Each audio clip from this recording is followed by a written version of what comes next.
ಸೇನೆಯೊಡನೆ 12 ಶ್ರವಣಿ ಸೇನೆಯೊಡನೆ ಯುದ್ಧಕ್ಕೆ ಬರ್ತಾ ಇದ್ದಾನೆ.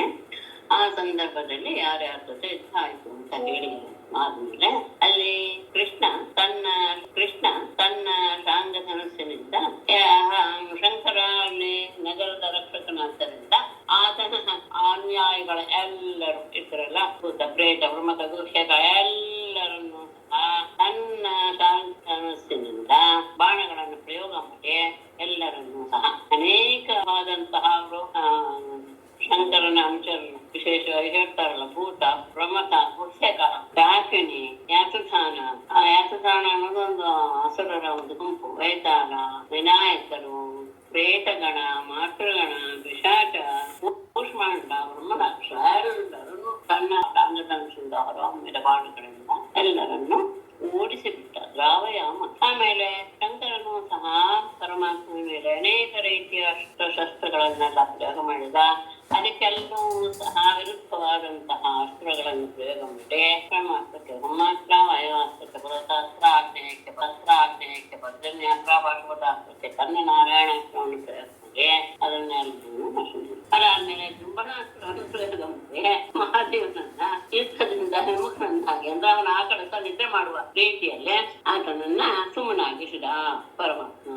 ಆಮೇಲೆ ತನ್ನ ಆಯುಧ ಗತ್ನಾಯಗಳಿಂದ ಬಾಣಾಸುರನ ಸೈನ್ಯವನ್ನ ಸುಮಾರು ನಾಶ ಮಾಡಿಬಿಟ್ಟ ಪರಮಾತ್ಮ. ಪ್ರದ್ಯುಮ್ನ ಬಾಣಗಳನ್ನ ಮಳೆ ಸುರಿಸಿ ಕಾರ್ತಿಕೇಯನನ್ನ ಮಾಗಾಯಗೊಳಿಸ್ಬಿಟ್ಟ.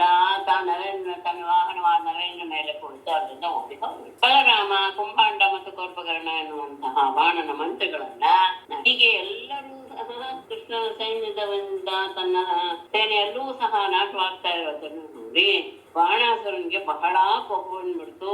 ಅವನು ಸಾತ್ವಿಕ ಜೊತೆಗೆ ಯುದ್ಧ ಮಾಡ್ತಾ ಇದ್ದದನ್ನ ಬಿಟ್ಟು ಕೃಷ್ಣನ ಜೊತೆಗೆ ಯುದ್ಧ ಮಾಡೋದಕ್ಕೆ ಅವನು ಓಡಿ ಬಂದ. ತನ್ನ 1000 ಕೈಗಳು, ಅದರಲ್ಲಿ 500 ಧನಸ್ಸುಗಳನ್ನ 500 ಕೈಗಳಿಂದ 500 ಧನಸ್ಸುಗಳನ್ನ ಹಿಡ್ಕೊಂಡು ಒಬ್ಬೊಬ್ಬರ ಮೇಲೂ ಒಂದೊಂದು ಕೈಗಳಿಂದಲೂ ಒಂದೊಂದು ಧನಸ್ಸಿನಿಂದಲೂ ಸಹ 2 ಬಾಣಗಳನ್ನ ಪ್ರಯೋಗ ಮಾಡಿದ ಕೃಷ್ಣನ ಮೇಲೆ. ಅದೆಲ್ಲವನ್ನು ಸಹ ಕೃಷ್ಣ ಒಂದೇ ಬಾರಿಗೆ ನಾಶ ಮಾಡಿ ಕತ್ತರಿಸಿ ಹಾಕಿ ಆತನ ಸಾರಥಿ, ರಥ, ಕುದುರೆ ಎಲ್ಲವನ್ನೂ ಮಾಡಿ ಪಂಚಜನ್ಯ ಶಂಖವನ್ನು ಜೋರಾಗಿ ಆ ಸಂದರ್ಭದಲ್ಲಿ ಅವನ ತಾಯಿ ಅಂದ್ರೆ ಧರ್ಮಮಾತೆ, ಸಾಕ್ಷಾತ್ ತಾಯಿ ಅಲ್ಲ, ಕೋಟರಾಯನವರು ತನ್ನನ್ನು ಆರಾಧಿಸುವಂತ ಇವರಿಗೆಲ್ಲ ಇತರಿಗೆಲ್ಲ ಆರಾಧ್ಯ ದೇವತೆಗಳು. ಅವಳು ಮಗನ ಆಗಿರುವಂತಹ ಬಾಣನ ರಕ್ಷಿಸುವಂತ ಅವಳು ನಗ್ನಳಾಗಿ ಕೃಷ್ಣನ ಎದುರಿಗೆ ಬಂದು ನಗ್ನ ಸ್ತ್ರೀಯನ್ನು ನೋಡಬಾರ್ದು ಅಂತ ಮುಖ ತಿಳಿಸ್ಕೊಂಡ ಕೃಷ್ಣ. ಅಷ್ಟರಲ್ಲಿ ಬಾಣ ರಥವನ್ನು ಕಳ್ಕೊಂಡಿದ್ದ, ಧನಸ್ಸನ್ನು ಕಳ್ಕೊಂಡಿದ್ದಲ್ಲ, ಅಲ್ಲಿಂದ ಪಟ್ಟಣಕ್ಕೆ ಪಲಾಯನ ಮಾಡಿಬಿಟ್ಟ. ಈ ಸಂದರ್ಭದಲ್ಲಿ ಇವರಿಬ್ಬರು ಸಹ ಜ್ವರಗಳನ್ನ ಪರಸ್ಪರ ಮಹೇಶ್ವರ ಜ್ವರ, ವೈಷ್ಣವ ಜ್ವರ ಅಂತ, ಅದು ಒಂದು ರೀತಿಯ ತಾಪವನ್ನು ಉಂಟು ಮಾಡುವಂತಹ ಒಂದು ಇದು ಏನ್ ಹೇಳಬೇಕು, ಅಸ್ತ್ರ ಅಂತಾನೆ ಇಟ್ಕೊಳ್ಳೋಣ. ಅಸ್ತ್ರ ಅಂತ ಹೇಳಕ್ ಆಗಲ್ಲ. ಜ್ವರಗಳೇ ತಾಪದ ರೂಪದಲ್ಲಿರುವಂತಹ ಜ್ವರಗಳು.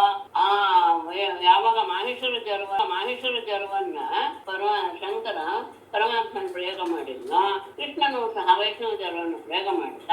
ಆ ವೈಷ್ಣವ ಜ್ವರದ ತೇಜಸ್ಸಿನ ಮುಂದೆ ಮಾಹೇಶ್ವರ ಜ್ವರ ಏನು ಮಾಡಕ್ಕಾಗಿತ್ತ, ಕುಕ್ಕೊಳಕ್ಕೆ ಶುರು ಮಾಡ್ಬಿಟ್ಟು ಅಷ್ಟೇ ಎಲ್ಲ ಬೈಗೊಂಡಂತಹ ಅದಕ್ಕೆ ಯಾರೂ ಸಹ ಆಶ್ರಯ ಕೊಡ್ಲಿಲ್ಲ. ಆಗ ಕೈ ಮುಟ್ಕೊಂಡು ಕೈನನ್ನೇ ಶರಣ ಹೊಂದಿ ಪ್ರಾರ್ಥನೆ ಮಾಡಿತು. ಮಹೇಶ್ವರ ಜ್ವರ ಹೇಳುತ್ತೆ, ಪರಮಾತ್ಮ ಇನ್ನೂ ಶಕ್ತಿ ಅನಂತ, ಬ್ರಹ್ಮೇಶ್ವರಿಗಿಂತಲೂ ಸಹ ನೀನು ಮೇಲ್ಮಟ್ಟದವನು, ಎಲ್ಲರ ಆತ್ಮದಲ್ಲಿಯೂ ಅಂತರ್ಯಾಮಿ, ಎಲ್ಲರಲ್ಲಿಯೂ ಆತ್ಮ ಅಂತರ್ಯಾಮಿ ಆಗಿರುವಂತವನು, ಸೃಷ್ಟಿ ಸ್ಥಿತಿ ಲಯಗಳಿಗೆ ಕಾರಣ. ಸೃಷ್ಟಿಗಳ ಮೂಲಕ ನಿನ್ನನ್ನೇ ಸ್ತುತಿ ಮಾಡ್ತಾರೆ, ಮತ್ತೆ ಅದ್ರ ಮೂಲಕವೇ ನೀನು ಹೀಗಿರ್ಬೋದು ಅಂತ ಊಹೆ ಮಾಡ್ತಾರೆ. ಆದ್ರೆ ನೀನು ಎಲ್ಲ ವಿಕಾರಗಳಿಂದಲೂ ರಹಿತನಾದಂತಹ ಶುದ್ಧಮ್ಮ ನನಗೆ ನಮಸ್ಕಾರ ಮಾಡ್ತೇನೆ. ಇದೆಲ್ಲವೂ ಸಹ ಅಂದ್ರೆ ನಾವು ಲೋಕದಲ್ಲಿ ಅನುಭವಿಸುವಂತ ಮೊದಲ ಬದಲಾಗುವುದೇ ಕಾಲದಿಂದ ಎಲ್ಲವೂ. ಆ ಕಾಲವಾಗಲಿ, ನಾವು ಮಾಡುವಂತಹ ಕೆಲಸಗಳಿಗೆ ಫಲ ಕೊಡುವಂತಹ ದೈವವಾಗಲಿ, ಕರ್ಮ, ಜೀವ, ಅದರ ಸ್ವಭಾವ, ಸೂಕ್ಷ್ಮಭೂತಗಳಾದಂತಹ ಪಂಚಭೂತಗಳ ಸೂಕ್ಷ್ಮವಾದಂತಹ ಭಾಗಗಳು, ಶರೀರ, ಪ್ರಾಣ ಅಂದ್ರೆ ಈ ಜೀವ ದೇಹವನ್ನು ಹಿಡಿದಿಟ್ಕೊಂಡಂತಹ ಒಂದು ಸೂತ್ರದ ರೂಪದಲ್ಲಿರುವಂತಹ ಪ್ರಾಣ, ಏಕಾದಶ ಇಂದ್ರಿಯಗಳು, ಅವುಗಳ ಸಮೂಹದಿಂದಲೇ ಇದೆಲ್ಲವೂ ಆಗಿರೋದು ನಮ್ಮ ದೇಹ. ಅದು ಸಹ ನಿನ್ನ ಮಾಯೆಯಿಂದಲೇ ಆಗಿದೆ. ನೀನು ಆ ಮಾಯೆಗೆ ಅಧೀನನಲ್ಲ.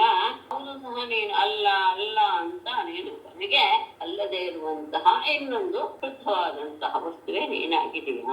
ಆದರೆ ಈ ಅವತಾರವನ್ನೆಲ್ಲ ಮಾಡೋದು ಯಾತಕ್ಕೆ ಅಂದ್ರೆ ಲೀಲೆ. ಆ ಲೀಲೆ ಯಾಕೆ ಆಗ್ತಾ ಇದೆ ಅಂದ್ರೆ ದೇವತೆಗಳ ಸಜ್ಜನರ ಲೋಕದಲ್ಲಿ ಒಂದು ನಿಯಮ ಹಾಕಿಕೊಟ್ಟಂತಹ ಧರ್ಮವನ್ನ ವರ್ಣಾಶ್ರಮ ಧರ್ಮಗಳನ್ನೆಲ್ಲ ಪಾಲನೆ ಮಾಡುವಂತಹ ಸಂದರ್ಭದಲ್ಲಿ ಏನಾದರೂ ತೊಂದರೆ ಬಂದರೆ ನೀನು ಅನೇಕ ರೂಪಗಳನ್ನು ಧರಿಸಿ ಎಲ್ಲರನ್ನೂ ಪೋಷಣೆ ಮಾಡ್ತೀಯ. ಲೋಕಕ್ಕೆ ತೊಂದರೆ ಕೊಡುವಂತಹ ಎಲ್ಲ ಕೆಟ್ಟ ಜನರನ್ನು ಸಹ ಸಂಹಾರ ಮಾಡ್ತೀಯ. ಮತ್ತೆ ನಿನ್ನ ಅವತಾರ ಎಲ್ಲವೂ ಸಹ ಈಗ ಮಾಡಿರುವ ನಿನ್ನ ಅವತಾರ ಭೂಮಿಯ ಭಾರವನ್ನ ಕಡಿಮೆ ಮಾಡೋದಕ್ಕೆ ಆಗಿದೆ. ಯದ್ಯಪಿ ನೀನು ಶಾಂತ ಆದರೆ ಉಗ್ರನು. ಹಾಗೆ ಅಂತಹ ನಿನ್ನ ಆ ಜ್ವರ, ಅದಕ್ಕೆ ವೈಷ್ಣವ ಜ್ವರ ಶಾಂತ ಮತ್ತು ಉಗ್ರ ಎರಡೂ ಆಗಿರುವಂತದ್ದು ವಿಶೇಷ. ಶಾಂತೋಗ್ರೇಣ ಅಂತಾನೆ ಹೇಳ್ತಾರೆ. ಅಂತ ಹಿಂಸೆ ಕೊಡುವಂತಹ ಆ ಜ್ವರದಿಂದ, ಅದರ ತಾಪದಿಂದ ನಾನು ಒದ್ದಾಡಿ ಬಿಡ್ತಾ ಇದ್ದೇನೆ. ಎಲ್ಲಿವರೆಗೂ ಆ ರೀತಿಯ ತಾಪ ಇರುತ್ತೆ ಅಂದ್ರೆ ಜನರಿಗೂ ಆ ತಾಪವನ್ನ ಅನುಭವಿಸಲೇಬೇಕಾದಂತಹ ಸಂದರ್ಭ ಬರುತ್ತೆ. ಯಾವಾಗ? ಎಲ್ಲಿಯವರೆಗೂ ಅಂದ್ರೆ ನಿನ್ನ ಪಾದ ಕಮಲವನ್ನ ಯಾರು ಎಲ್ಲಿಯವರೆಗೂ ಸೇವಿಸೋದಿಲ್ವೋ ಅಲ್ಲಿಯವರೆಗೂ ಈ ರೀತಿಯಾದಂತಹ ತಾಪದಲ್ಲಿ ಎಲ್ಲರೂ ಒದ್ದಾಡ್ತಾನೆ ಇರ್ತಾರೆ ಅಂತ ಹೇಳಿ, ಇಂತಹ ಇದರಿಂದ ನಾನು ಒದ್ದಾಡ್ತಾ ಇದ್ದೇನೆ, ನನ್ನನ್ನ ರಕ್ಷಣೆ ಮಾಡ್ಬೇಕು ಅಂತ ಹೇಳಿದಾಗ ಪರಮಾತ್ಮ ಆ ಜ್ವರಕ್ಕೆ ತ್ರಿಶಿರಸ್ಸು 3 ತಲೆ ಇರುವಂತದ್ದು. ನಿನಗೆ ನನ್ನ ಜ್ವರದಿಂದ ಭಯ ಇಲ್ಲದೆ ಇರಲಿ. ನಮ್ಮಿಬ್ಬರ ಈ ಸಂವಾದವನ್ನ ನೆನಪಿಸ್ಕೊಳ್ಳುವವರಿಗೂ ಸಹ ಈ ನಿನ್ನ ಆ ಮಹೇಶ್ವರ ಜ್ವರ ಅಥವಾ ವೈಷ್ಣವ ಜ್ವರ ಏನು ತೊಂದರೆ ಮುಂದೆ ಇರ್ಲಿ ಅಂತ ಹೇಳಿದ ಮೇಲೆ ಮಹೇಶ್ವರ ಜ್ವರ ಅವನಿಗೆ ನಮಸ್ಕಾರ ಮಾಡಿ ಹೊರಟೋಯ್ತು. ಅಷ್ಟರಲ್ಲಿ ಬಾಣಾಸುರ ಪಟ್ಟಣಕ್ಕೆ ಹೋಗಿದ್ನಲ್ಲ, ಅವನ ಇನ್ನೊಂದು ಹತ್ಕೊಂಡು ಕೃಷ್ಣಾರ್ಜುನಿಗೆ ಯುದ್ಧ ಮಾಡಕ್ಕೆ ಬಂದಿದ್ದ. ತನ್ನ 1000 ಗೆಗಳಲ್ಲಿ ಅನೇಕ ರೀತಿಯ ಆಯುಧಗಳನ್ನು ಧರಿಸಿದ್ದಾನೆ. ಹೋಗದ್ರಿಂದ ವ್ಯಾಪ್ತನಾಗಿ ಬಿಟ್ಟಿದ್ದಾನೆ. ಇಲ್ಲಿವರೆಗೂ ಯುದ್ಧ ಮಾಡಕ್ಕೆ ಅವಕಾಶವೇ ಇಲ್ವಲ್ಲ ಅಂತ ಸಂಕಟ ಹೇಳ್ಕೊಂಡಿದ್ದ ಪರಮಾತ್ಮ ಶಿವನ ಹತ್ತಿರ. ಈಗ ಸಾಕು ಅನ್ನುವಂತಹ ಯುದ್ಧ ನಡೀತಾ ಇದೆ. ಭಗವಂತನ ಅವನು ಚಕ್ರಾಯುಧ ಪರಮಾತ್ಮ ಅವನ ಮೇಲೆ ತನ್ನ ಅನೇಕ ಕೈಗಳಿಂದ ಅನೇಕ ರೀತಿಯ ಆಯುಧಗಳಿಂದ ಬಾಣಗಳ ಮಳೆಯನ್ನೇ, ಆದರೆ ಆ ಬಾಣಗಳ ಮಳೆಯನ್ನ ಬಾಳ ಮಳೆಯನ್ನು ಸುರಿಸ್ತಾ ಇದ್ದಾಗ ವೃಕ್ಷಗಳ ಕೊಂಬೆಗಳನ್ನ ಕತ್ತರಿಸುವ ರೀತಿಯಲ್ಲಿ ತನ್ನ ಸುದರ್ಶನ ಚಕ್ರ ಹರಿತವಾದ ತುದಿ ಇರುವಂತಹ ಸುದರ್ಶನ ಚಕ್ರದಿಂದ ಬಾಣಾಸುರನ ಎಲ್ಲ ಬಾಹುಗಳ ಕತ್ತರಿಸಲ್ಪಟ್ಟು, ಹೀಗೆ ಎಲ್ಲ ಬಾಹುಗಳು ಸಹ ಬಿದ್ದು ಹೋಗ್ತಾ ಇದೆ. ಆಗ ರುದ್ರ ಬಂದು ಪರಮಾತ್ಮನನ್ನ ಕೇಳ್ಕೊಳ್ತಾನೆ, ನೀನು ವೇದ ಮಂತ್ರಗಳಲ್ಲಿ ಎಲ್ಲ ಮಂತ್ರಗಳಲ್ಲಿಯೂ ಸಹ ಅಡಗಿರುವಂತಹ ಜ್ಯೋತಿ ಸ್ವರೂಪನಾದಂತಹ ಪರಬ್ರಹ್ಮ ನೀನು. ಶುದ್ಧವಾದ ಮನಸ್ಸುಳ್ಳಂತಹ ಜ್ಞಾನಿಗಳು ನಿನ್ನನ್ನ ಆಕಾಶದ ರೀತಿಯಲ್ಲಿ ಸರ್ವವ್ಯಾಪಕ ನಿರ್ವಿಕಾರ ಸ್ವರೂಪದ ಮಾರ್ಗವಾಗಿ ನಿನ್ನನ್ನು ಸಾಕ್ಷಾತ್ಕಾರ ಮಾಡ್ಕೊಳ್ತಾರೆ. ಆಕಾಶವೇ ನಿನ್ನ ನಾಭಿ, ಅಗ್ನಿ ನೀರೇ ನಿನ್ನ ವೀರ್ಯ, ಸ್ವರ್ಗವೇ ತಲೆ, ದಿಕ್ಕುಗಳೇ ಕಿವಿಗಳು, ಪೃಥ್ವಿಯೇ ಚರಣಗಳು, ಚಂದ್ರನೇ ಮನಸ್ಸು, ಸೂರ್ಯನೇ ಕಣ್ಣುಗಳು, ಶಿವನಾದ ನಾನೇ ನಿನ್ನ ಅಹಂಕಾರ, ಸಮುದ್ರವೇ ನಿನ್ನ ಹೊಟ್ಟೆ, ಇಂದ್ರ ನಿನ್ನ ಮತ್ತೆ ಎಲ್ಲ ರೀತಿಯ ಔಷಧಿ ಸಸ್ಯಗಳು ಸಹ ನಿನ್ನ ರೋಮಗಳು, ಮೇಘಗಳೇ ನಿನ್ನ ಕೇಶ, ಬ್ರಹ್ಮನೇ ನಿನ್ನ ಬುದ್ಧಿ. ಈ ಸಮಸ್ತ ಲೋಕಗಳ ಮತ್ತು ಬೇರೆ ಲೋಕಗಳ ಜೊತೆಗೆ ಎಲ್ಲೂ ಸಹ ನಿನ್ನನ್ನ ಯಾವ ಲೋಕದಲ್ಲಿಯೂ ಸಹ ನಿನ್ನ ಜೊತೆಗೆ ಹೋಲಿಕೆ ಮಾಡಕ್ಕೆ ಆಗೋದಿಲ್ಲ ಅಂತಹ ಪರಮಪುರುಷ ನೀನಾಗಿದೆಯಾ. ನಿನ್ನ ಅವತಾರ ಧರ್ಮ ರಕ್ಷಣೆಗೋಸ್ಕರ, ಜಗತ್ತಿನ ಏಳಿಗೆಗೋಸ್ಕರ ಆಗ್ತಾ ಇದೆ. ನಿನ್ನ ಪ್ರಭಾವದಿಂದಲೇ ನಾವೆಲ್ಲರೂ ಸಹ ಯಾರು ಯಾವ ದೇವತೆಗಳು ಏನೇನು ಜವಾಬ್ದಾರಿ ಹೊತ್ಕೊಂಡು ಅಧಿಸ್ತಾ ಇದ್ದಾರೋ ಅವರೆಲ್ಲರೂ ಸಹ ನಿನ್ನ ಪ್ರಭಾವದಿಂದಲೇ ನಾವೆಲ್ಲ 7 ಲೋಕಗಳನ್ನು ಸಹ 7 ಭುವನಗಳನ್ನು ಸಹ ಕಾಪಾಡ್ತಾ ಇದ್ದೇವೆ ಅಂತ ಹೇಳಿ ಹಾಗಾದ್ರೆ ಎಲ್ಲ ರೀತಿಯ ಭೇದಗಳು ಇದೆ ಅಂತ ಆಯ್ತಲ್ಲ ನನ್ನಲ್ಲಿ ಅಂದ್ರೆ ಇಲ್ಲ ಎನ್ನುವುದನ್ನು ಸಹ ಶ್ರುತಿಯ ವಾಕ್ಯ. ಏಕಮೇವ ಅದ್ವಿತೀಯಂ ಬ್ರಹ್ಮ ಎನ್ನುವುದು ಶ್ರುತಿ. ಬ್ರಹ್ಮನ ಸ್ವರೂಪ ಅನ್ನೋದು ಹೀಗೆ, ಅವನಲ್ಲಿ ಯಾವ ಭೇದವೂ ಇಲ್ಲ ಅನ್ನೋ ಪದಗಳಂತ ತಿಳಿಸ್ಕೊಡ್ತಾರೆ. ಆ ವಿಷಯವನ್ನು ಈ ಶ್ಲೋಕದಲ್ಲಿ ತಥೈವ ಸೂರ್ಯ ಶ್ವೇತ ಛಾಯಾ ಸ್ವಯಾ ಛಾಯಾಂಚ ರೂಪಾಣಿ ಚ ಸಂಚಗಾಸ್ತಿ ಏವಂ ಗುಣೇನಾಭಿಹಿತೋ ಗುಣಾನ್ ಸ್ವಂ ಆತ್ಮ ಪ್ರದೀಪೋ ಗುಣಿನಶ್ಚ ಭೂಮನ್ ಯಥಾ ಸ್ವಯಾ ಛಾಯಯಾ ಪಿಹಿತಃ ಸೂರ್ಯಃ ಛಾಯಾಂಚ ರೂಪಾಣಿ ಚ ಸಂಚಗಾಸ್ತಿ ಏವಂ ಗುಣೇನ ಅಭಿಹಿತಃ ತ್ವಂ ಗುಣಾ ತ್ವಂ ಆತ್ಮಪ್ರದೀಪಃ ಗುಣಾನ್ ಗುಣಿನಃ ಚ ಸಂಚಕಾಸ್ತಿ. ಭೂಮನ್ ಮೊದಲಗಳು ಸಂಬೋಧನೆ. ಭೂಮನ್ ಅಂತ ಯಥೈವ ಹೇಗೆ ಸ್ವಯಾ ಛಾಯ ತನ್ನದೇ ನೆರಳಾದಂತಹ ಮೋಡಗಳಿಂದ, ತನ್ನದೇ ನೆರಳಿನ ರೂಪ ಯಾವುದು ಮೋಡ, ಅಂತಹ ಮೋಡದಿಂದ ವಿಹಿತಃ ಸೂರ್ಯ ಮರೆಮಾಡಲ್ಪಟ್ಟಂತಹ ಸೂರ್ಯನು. ಅಂದ್ರೆ ಸೂರ್ಯನೇನು ಮೋಡ ಮರೆಮಾಚೋದಿಲ್ಲ, ಅಸಂಭವ. ಹಾಗೆ ನಾವು ಲೋಕದಲ್ಲಿರುವಂತಹ ವ್ಯಕ್ತಿಗಳಿಗೆ ಹಾಗೆ ಭಾಸವಾಗುತ್ತೆ. ಯಾಕೆಂದ್ರೆ ಆ ಸೂರ್ಯನ ಕೆಳಗೆ ಮೋಡ ಬಂದಿದ್ದರಿಂದ ಸೂರ್ಯ ನಮಗೆ ಮರೆಯಾದಂತೆ ಕಾಣಿಸ್ತಾನೆ ಹೊರತು ಸೂರ್ಯ ಮರೆ ಆಗೋದಿಲ್ಲ. ಅದ್ಯಾಕೆ ಅಂದ್ರೆ ಮೋಡ ಅವನದೇ ಛಾಯೆ. ಆದರೆ ಆ ಮೋಡ ಇದೆಯಲ್ಲ, ಆ ಮೋಡವನ್ನ ಇದೆ ಅಂತ ತೋರಿಸೋದು ಯಾವುದು ಹಾಗಾಗಿ ಆ ಛಾಯಾರೂಪವಾದಂತಹ ಮೋಡವನ್ನು ರೂಪಾಣಿಜ ಆ ಮೋಡದಿಂದ ವ್ಯವಹೃತವಾದಂತಹ ಕೆಳಗಿರುವಂತಹ ಗುಣದ ವಸ್ತುಗಳನ್ನು ಸಂಚಕಾಸ್ತಿ ಪ್ರಕಾಶಪಡಿಸ್ತಾನೆ. ಹಾಗೆಯೇ ಏವಂ ಹೀಗೆ ಗುಣೇನ ಅಪಿಹಿತ ಗುಣದ ಕೂಡಿಕೊಂಡಿದ್ದರೂ ಸಹ ಆತ್ಮ ಪ್ರದೀಪ ನೀನು ನಿನ್ನ ಸ್ವಯಂ ಪ್ರಕಾಶದಿಂದ ತ್ವಂ ಗುಣಾನ ಗುಣಿನ ಗುಣಗಳಿಂದ ಕೂಡಿದಂತಹ ಜೀವರನ್ನು ಸಂಚಕಾಂತೆ ಪ್ರಕಾಶಪಡಿಸ್ತೀಯ.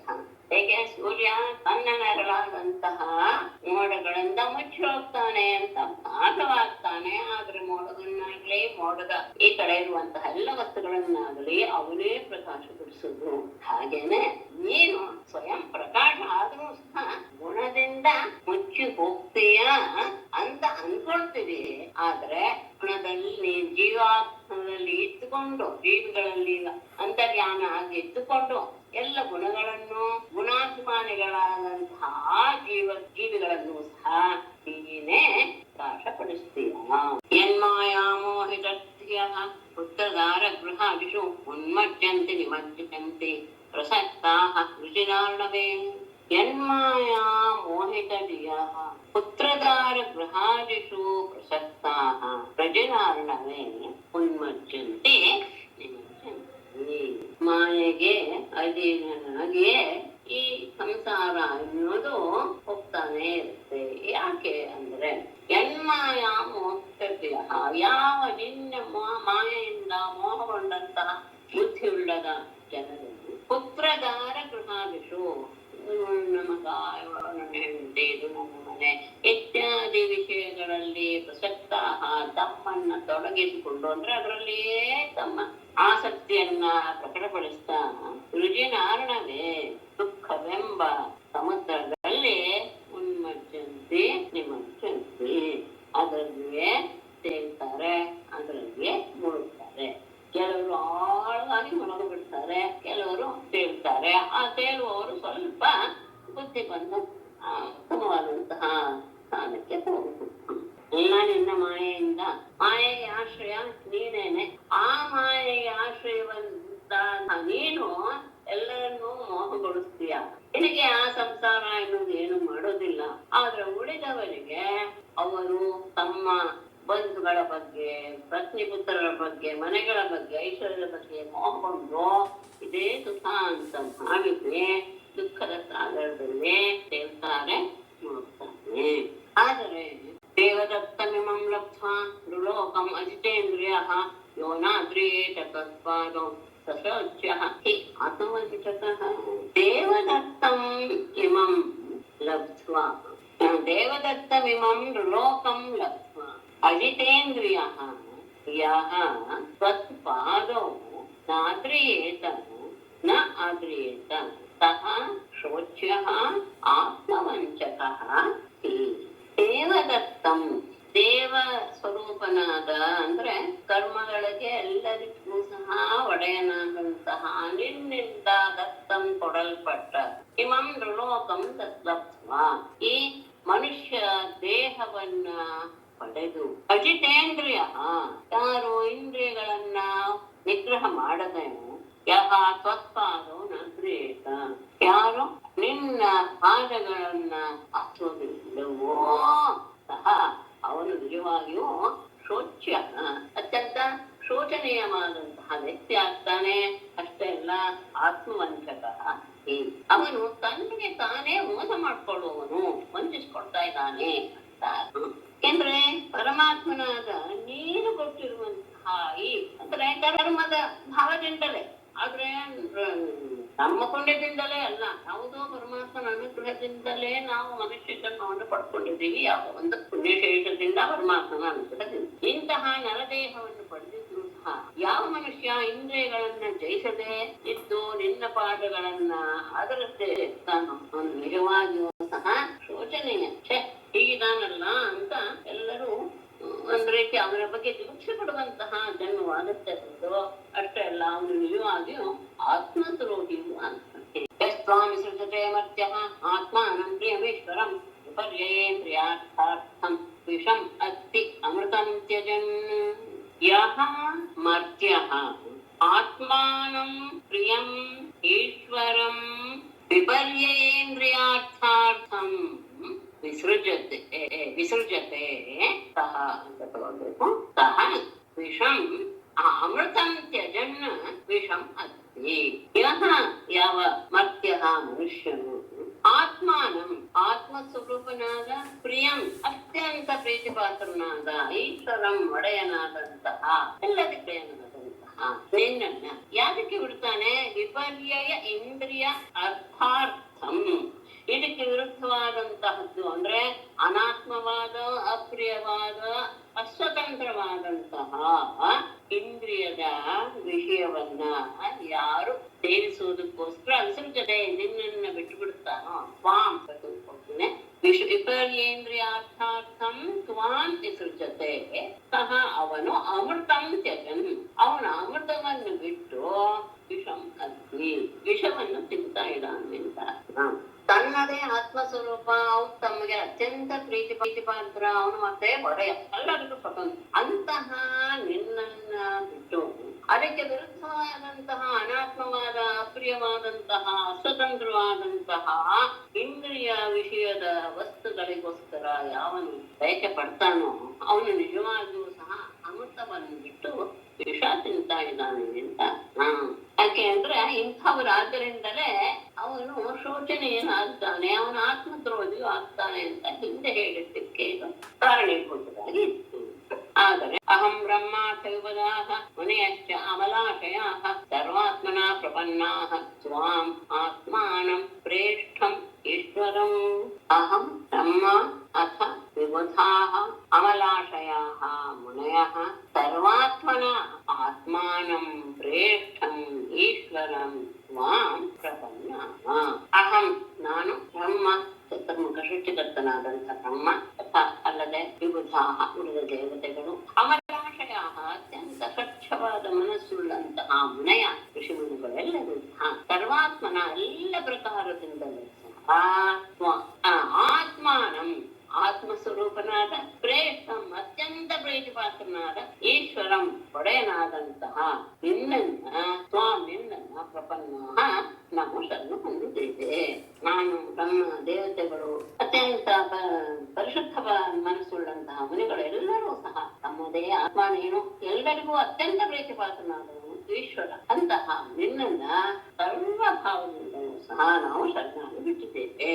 ತಂ ಸ್ವಾ ಜಗತ್ತಿಚ್ಯುತಯಾಂತ ಹೇತುಂ ಸಮಂ ಪ್ರಶಾಂತಂ ಸುಹೃದ ಆತ್ಮದೈವಂ ಅನನ್ಯಮೇಕಂ ಜಗರಾತ್ಮಕೇತಂ ಭವಾಭವರ್ಗಾಯ ಭಜಾಮ ದೇವಂ.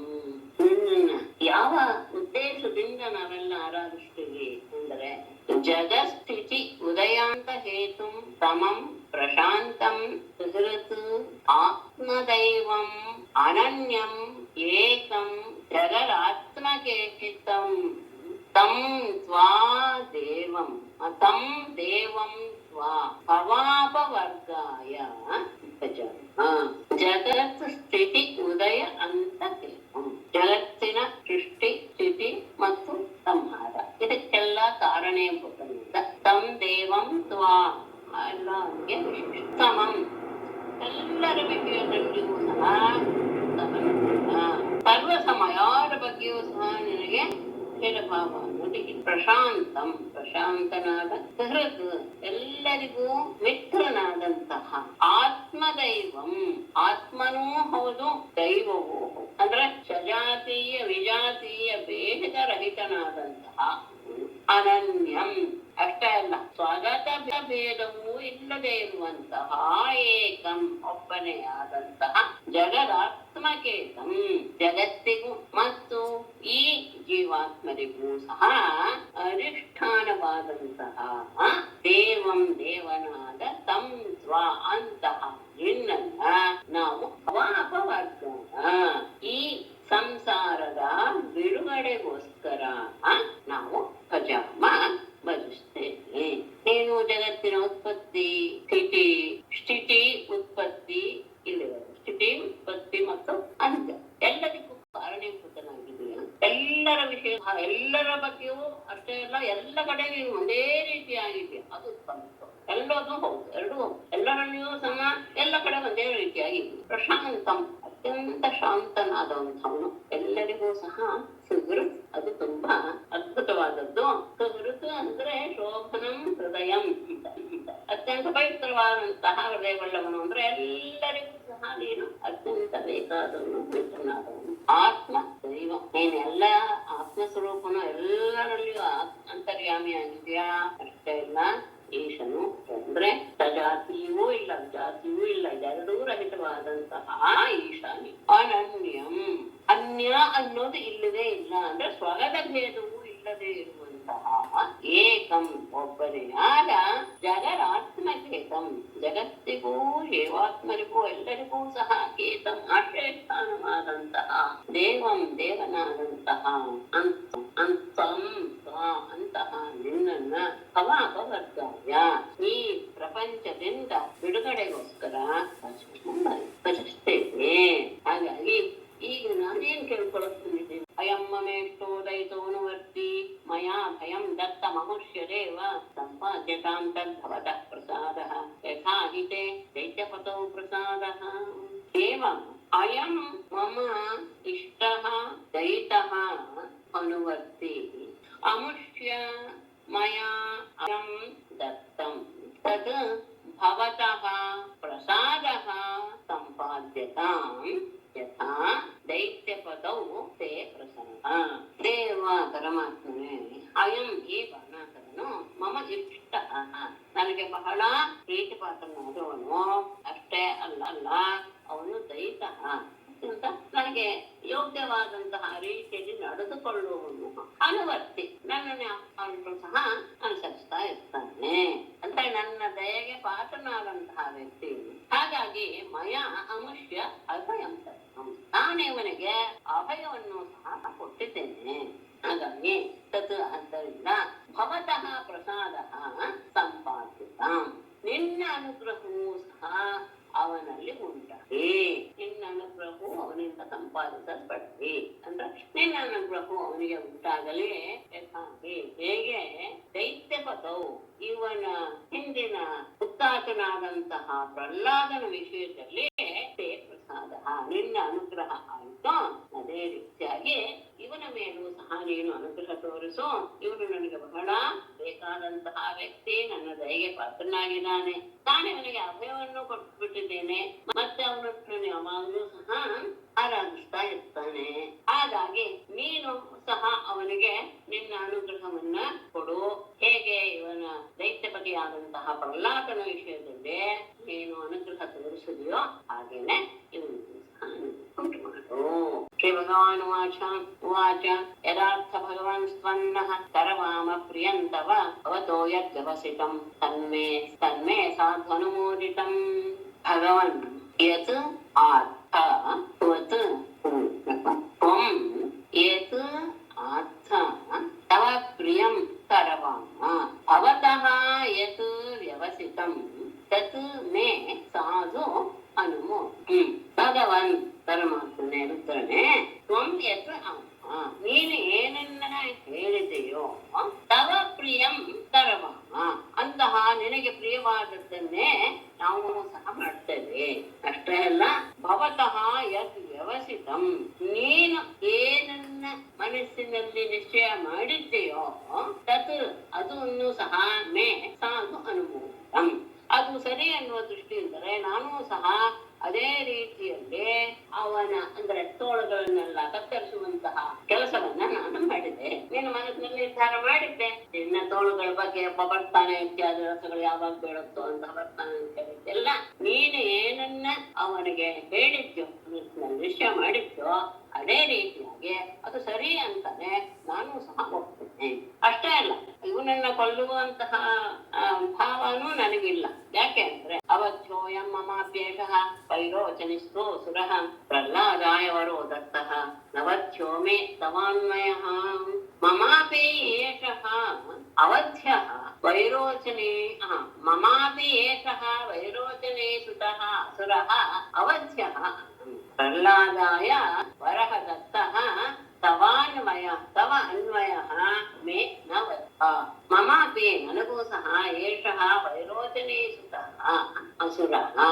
ಇವನು ವೈರೋಚನೆಯ ಮಗನಾದಂತಹ ಬಲಿಯ ಮಗನಾದ ಇವನು ರಾಕ್ಷಸನು ಅವಧ್ಯ, ಇವನು ಸಹ ಅವಧ್ಯನೆ ಅಂದ್ರೆ ನನ್ನಿಂದ ಕೊಲ್ಲಲ್ಪಡ್ತಕ್ಕಲ್ಲ. ಯಾಕೆಂದ್ರೆ ಪ್ರಹ್ಲಾದಾಯ ವರ ದತ್ತ, ನಾನು ಪ್ರಹ್ಲಾದನಿಗೆ ವರ ಕೊಟ್ಟಿದ್ದೇನೆ ಏನಂತ, ತವಾನ್ವಯ ಮೇ ನವತ್ಯ, ನಿನ್ನ ವಂಶದಲ್ಲಿ ಹುಟ್ಟಿದವರನ್ನ ನಾನು ಸಂಹರಿಸಿಲ್ಲ ಅಂತ ನಾನು ಅವನಿಗೆ ಮಾತು ಕೊಟ್ಟಿದ್ದೇನೆ.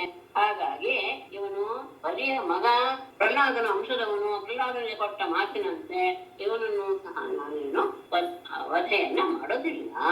ಆದರೆ ಅವನ ದರ್ಪ ಕಡಿಮೆ ಆಗ್ಬೇಕಾಗಿತ್ತು. ದರ್ಪೋಪಶಮನಾಯಾಸ್ಯ ಪ್ರವೃತ್ನಾಭಾಹವೋ ಮಯ ಸೂರಿತಂಚ ಪರಂ ಪೂರಿ ಯಚ್ಚ ಭಾರಾಯಿತಂ ಭುವಃ ಅಸ್ಯ ದರ್ಪೋಪಶಮನಾಯ ಮಯ ಬಾಹವಃ ಪ್ರವೃತ್ನಾಃ ಯತ್ ಭುವಃ ಪೂರಿಭಾಷ್ಯ ತದ್ ಬಲಂ ಸೂಚಿತಂ. ಅಸ್ಯ ಇವನ ದರ್ಪ ಉಪಶಮನಾಯ, ದರ್ಪವನ್ನ ನಾಶ ಮಾಡೋದಕ್ಕೋಸ್ಕರ ಮಯ ಬಾಹವಃ ಪ್ರವೃತ್ನಾಃ, ನಾನು ಈತನ ಬಾಹುಗಳನ್ನೆಲ್ಲವನ್ನು ಸಹ ಕತ್ತರಿಸಿ ಹಾಕಿದ್ದೇನೆ. ಅಷ್ಟೇ ಅಲ್ಲ, ಇದು ಯಾವ ಕಾರಣದಿಂದ ಭುವಃ ಭಾರಾಯಿತಂ, ಭೂರಿ ಭಾರ, ಭೂರಿ ಭುವಃ ಭಾರಾಯಿತಂ, ಬಹಳ ಭೂಮಿಗೆ ಭಾರ ಹೆಚ್ಚಾಗಿರುವಂತಹ ಬಲಂಚತಂ, ಆ ಸೇನೆಯನ್ನು ಸಹ ನಾನು ನಾಶ ಮಾಡಿದ್ದೇನೆ. ಇವನಿಗೆ ವರ ಕೊಟ್ಟಿದ್ದು ಹೌದು, ಆದ್ರೆ ಇವನು ದರ್ಪ ಇತ್ತಲ್ಲ ಅದನ್ನ ಮುರಿಲೇಬೇಕಾಗಿತ್ತು. ಹಾಗಾಗಿ ನಾನು ಈತನ ಬಾಹುಗಳನ್ನೆಲ್ಲ ಕತ್ತರಿಸಿ ಹಾಕಿದ್ದೇನೆ. ಮತ್ತೆ ಇವನ ಸೈನ್ಯವೂ ಸಹ ಭೂಮಿಗೆ ಭಾರವೇ ಆಗಿತ್ತು. ಆ ಭೂಮಿಯ ಭಾರವನ್ನು ನಾನು ಆ ಸೈನ್ಯ ಕೊಂಡು ಅದನ್ನು ನಾನು ನಾಶ ಮಾಡಿದ್ದೇನೆ. ಹೀಗಾಗಿ ನಿನಗೆ 4 ತೋಳುಗಳು ಉಳ್ಕೊಂಡಿವೆ. ಚತ್ವಾರೋಸ್ಯ ಭುಜಾಶಿಷ್ಟಾಃ ಭವಿಷ್ಯಂತಿ ಅಜರಾಮರಾಃ ಪಾರ್ಷದ ಮುಖ್ಯೋ ಭವತಃ ನ ಕುತಶ್ಚಿತ್ ಭಯೋಸುರಃ. ಅಸ್ಯ ಚತ್ವಾರಃ ಭುಜಾಃ ಶಿಷ್ಟಾಃ ಅಜರಾಮರಾಃ ಭವಿಷ್ಯಂತಿ ಭವತಃ ಪಾರ್ಷದ ಮುಖ್ಯಃ ಅಸುರಃ ನ ಕುತಶ್ಚಿತ್ ಭಯಃ. ಅವನಿಗೆ ಚತ್ವಾರಃ ಭುಜಾಃ ಶಿಷ್ಟಾಃ, 4 ಭುಜಗಳು ಉಳಿದಿವೆ. ಅವುಗಳು ಅಜರಾಮರಾಃ ಭವಿಷ್ಯಂತಿ, ಅವುಗಳೇನಾಗಿರುತ್ತೆ ಯಾವಾಗಲೂ ಸಹ ಶಾಶ್ವತವಾಗಿ ಅವನಿಗೆ ಇರುತ್ತೆ. 4 ಮತ್ತೆ ಭವತಃ ನಿನ್ನ ಪಾರ್ಷದ ಮುಖ್ಯ, ನಿನ್ನ ಪಾರ್ಷದರಲ್ಲಿ ಮುಖ್ಯನಾಗಿ ಇರ್ತಾನೆ. ಇಂತಹ ಇವನಿಗೆ ಪಾರ್ಷದ ಮುಖ್ಯ ಅಸುರಃ ನ ಕುತಶ್ಚಿತ್ ಭಯಃ, ಯಾರಿಂದಲೂ ಸಹ ಅವನಿಗೆ ಭಯ ಅನ್ನೋದು ಇರುತ್ತೆ. ಇವನಿಗೆ 4 ಭುಜಗಳಿರುತ್ತೆ, ಅವುಗಳು ಅಜರಾಮರವಾಗಿರುತ್ತೆ, ಶಾಶ್ವತವಾಗಿರುತ್ತೆ. ಮತ್ತೆ ನಿನ್ನ ಪಾರ್ಷದರಲ್ಲಿ ಪ್ರಧಾನ ಇವನಿಗೆ ಯಾರಿಂದಲೂ ಸಹ ಭಯ ಇರೋದಿಲ್ಲ. ಇತಿ ಲಬ್ಧ್ವಾ ಭಯಂ ಕೃಷ್ಣಂ ಪ್ರಣಮ್ಯ ಶಿರಸಾಸುರಃ ರಾಜ್ಞಂ ರಥಮಾರುಹ್ಯ ತವದ್ವಾ ಸಮುಪಾನಯತ್. ಇತಿ ಅಭಯಂ ಲಬ್ಧ್ವಾ ಅಸುರಃ ಕೃಷ್ಣಂ ಶಿರಸಾ ಪ್ರಣಮ್ಯ ತವದ್ವಾ ಪ್ರಾದ್ಯುಮ್ನಿಂ ರಥಂ ಆರೋಪ್ಯ ಸಮುಪಾನಯತ್. ಇತಿ ಈ ರೀತಿಯಾಗಿ ಅಭಯಂ ಲಬ್ಧ್ವಾ, ಅಭಯವನ್ನು ಪಡೆದಂತಹ ಅಸುರಃ ಬಾಣಾಸುರನು ಕೃಷ್ಣನನ್ನು ಶಿರಸಾ ಪ್ರಣಮ್ಯ ತಲೆಯಿಂದ ಬಗ್ಗೆ ವಿಷಯ ಜೊತೆಗೆ ಪ್ರಾಚ್ಯುಮ್ನಿಂ ಅನಿರುದ್ಧನನ್ನು ರಥಮಾರೋಪ್ಯ ರಥದಲ್ಲಿ ಹತ್ತಿಸಿಕೊಂಡು ಕರೆದುಕೊಂಡು ಸಮಪಾನ ಪರಮಾತ್ಮನ ಹತ್ತಿರ ಕರೆದುಕೊಂಡು ಬಂದ. ಹೀಗೆ ಅಭಯವನ್ನ ಹೊಂದಿದಂತಹ ಬಾಣಾಸುರ ಕೃಷ್ಣನಿಗೆ ತಲೆವಾಗಿ ಬಂದಿದ್ದ. ಆಮೇಲೆ ತನ್ನ ಮಗಳಾದ ಉಷೆಯೊಡನೆ ಅನಿರುದ್ಧನನ್ನು ಸಹ ರಥದಲ್ಲಿ ಕುಳ್ಳಿರಿಸಿಕೊಂಡು ಕೃಷ್ಣನ ಬಳಿಗೆ ಕರೆದುಕೊಂಡು ಬಂದ. ಅಕ್ಷೌಹಿಣ್ಯ ಪರಿವೃತಂ ಸುವಾಸ ಸಮಲಂಕೃತಂ ಸಪತ್ನೇಕಂ ಪುರಸ್ಕೃತ್ಯ ಜಯೌ ರುದ್ರಾನುಮೋದಿತಃ. ರುದ್ರಾನುಮೋದಿತಃ ಅಕ್ಷೌಹಿಣ್ಯ ಪರಿವೃತಂ ಸುವಾಸ ಸಮಲಂಕೃತಂ ಸಮತ್ನೇಕಂ ಪುರಸ್ಕೃತ್ಯ ಜಯೌ ರುದ್ರಾನುಮೋದಿತಃ. ರುದ್ರನಿಂದ ಪರಮೇಶ್ವರನಿಂದ ಅನುಮತಿಯನ್ನು ಪಡೆದಂತಹ ಕೃಷ್ಣನು ಅಕ್ಷೌಹಿಣ್ಯ ಪರಿವೃತಂ ಒಂದು ಅಕ್ಷೌಹಿಣಿ ತೇನಿಗೆ ಸುತ್ತುವರೆದು ಸುವಾಸ ಸಮಲಂಕೃತಂ ವಸ್ತ್ರಾಲಂಕಾರಗಳಿಂದ ಅಲಂಕೃತರಾದಂತಹ ಸಪತ್ನೇಕಂ ಪತ್ನಿ ಸಹಿತರಾದಂತಹ ಅನಿರುದ್ಧನನ್ನ ಪುರಸ್ಕೃತ್ಯ ಮುಂದೆ ಮಾಡಿಕೊಂಡು ಜಯೌ ದ್ವಾರಕೆಗೆ ಹೊರಟು. ಅನಿರುದ್ಧ ಮತ್ತು ಉಷೆ ಇಬ್ಬರು ಸಹ ಒಳ್ಳೆಯ ವಸ್ತ್ರ ಅಲಂಕಾರಗಳಿಂದ ಭೂಷಿತರಾಗಿದ್ದಾರೆ. ಅವರನ್ನ ರಥದಲ್ಲಿ ಮುಂದೆ ಮಾಡಿಕೊಂಡು ಒಂದು ಅಕ್ಷೌಹಿಣಿ ಸೇನೆಯೊಡನೆ ರುದ್ರನ ಅನುಮತಿಯನ್ನು ಕೊಟ್ಟು ಕೃಷ್ಣ ದ್ವಾರಕೆಗೆ ಪ್ರಯತ್ನ ಮಾಡ್ತಾ ಸ್ವರಾಜಧಾನಿಂ ಸಮಲಂಕೃತಾಂ ಸಜೈಃ ತಪೋರಣೈರುಕ್ಷಿತ ಮಾರ್ಗಚತ್ವರಾಂ ವಿವೇಶ ಶಂಖಾನಕದುಂದು ವಿಸ್ವನೈಃ ಅಭ್ಯುದ್ಯತಃ ಪ್ರಸೃದ್ವಿಜಾತಿಭಿಃ ಧ್ವಜೈಃ ತತೋರಣೈಃ ಉಕ್ಷಿತ ಮಾರ್ಗಚತ್ವರಾಂ ಸಮಲಂಕೃತಾಂ ಸ್ವರಾಜಧಾನೀಂ ಪೌರಸಹೃದ್ವಿಜಾತಿಭಿಃ ಶಂಖಾನಕದುಂದುಭಿಸ್ವನೈಃ ಅಭ್ಯುದ್ಯತಃ ವಿವೇಶ. ಧ್ವಜೈಃ ಧ್ವಜಗಳಿಂದಲೂ ತತೋರಣೈಃ ತೋರಣಗಳಿಂದಲೂ ಸಹ ಉಕ್ಷಿತ ಮಾರ್ಗಚತ್ವರ ಮಾರ್ಗದ ನಾಲ್ಕು ಅಂದ್ರೆ ದೊಡ್ಡ ದೊಡ್ಡ ರಾಜ ಬೀದಿಗಳಲ್ಲೂ ಸಹ ನೀರು ಚಿಮುಕಿಸಿ ಸ್ವಚ್ಛ ಮಾಡಲ್ಪಟ್ಟ ಸಮಲಂಕೃತ ಅಲಂಕಾರಗೊಂಡಂತಹ ಸ್ವರಾಜಧಾನಿ ತನ್ನ ರಾಜಧಾನಿಯನ್ನ ಅಂದ್ರೆ ಬರ್ತಾ ಇದ್ದಾನೆ ಅಂತ ಗೊತ್ತಾದ ತಕ್ಷಣ ಎಲ್ಲರೂ ಸಹ ಅವನ ಆ ರಾಜಧಾನಿಯನ್ನ ಚೆನ್ನಾಗಿ ಅಲಂಕಾರ ಮಾಡಿದ್ರು.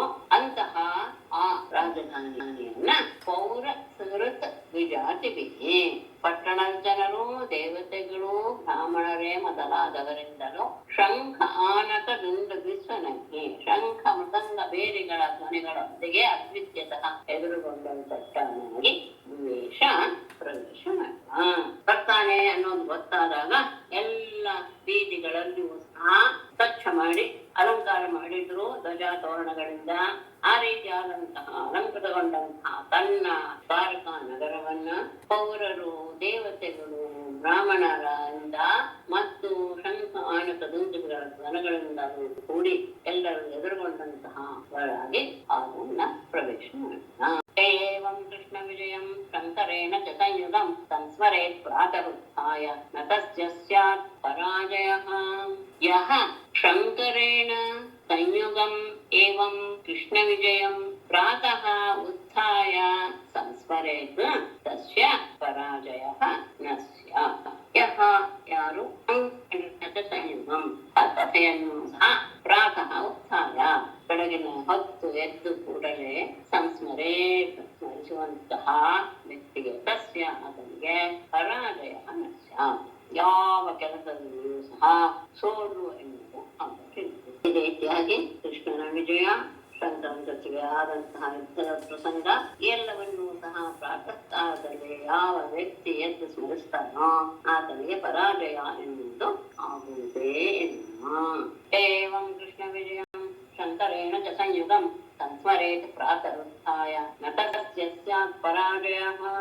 ಶ್ರೀಮದ್ ಭಾಗವತೆ ಮಹಾಪುರಾಣೇ ದಶಮಸ್ಕಂಧೇ ಉತ್ತರಾರ್ಧೇ ಅನಿರುದ್ಧ ಆನಯನಂ ನಾಮ ನಾರಾಯಣಂ ನಮಸ್ಕೃತ್ಯ ನರಂ ಚೈವ ನರೋತ್ತಮಂ ದೇವೀಂ ಸರಸ್ವತೀಂ ವ್ಯಾಸಂ ತತೋ ಜಯಮುದೀರಯೇತ್.